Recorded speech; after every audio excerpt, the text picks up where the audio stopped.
I have had the Philips Hue starter kit on my desk since October 14th. Not in a review box. In actual use between a monitor arm and a stack of books. The first thing you notice is the bridge. It is a small, plastic box, 4 by 4 inches. That is not a groundbreaking spec.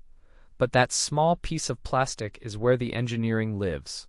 Inside is a Zigbee and Bluetooth radio, which creates a dedicated mesh network for your lights.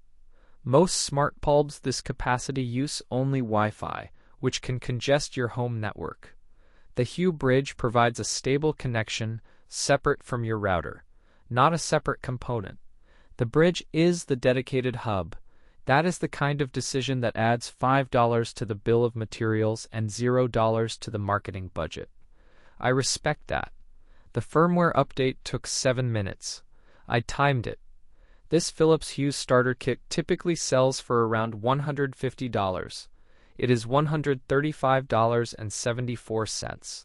I left a link in the description if you want to check current pricing. No pressure. By the second week, you will stop thinking about the Wi-Fi connection. You will just expect the lights to turn on. Either way, hope this saved you some research.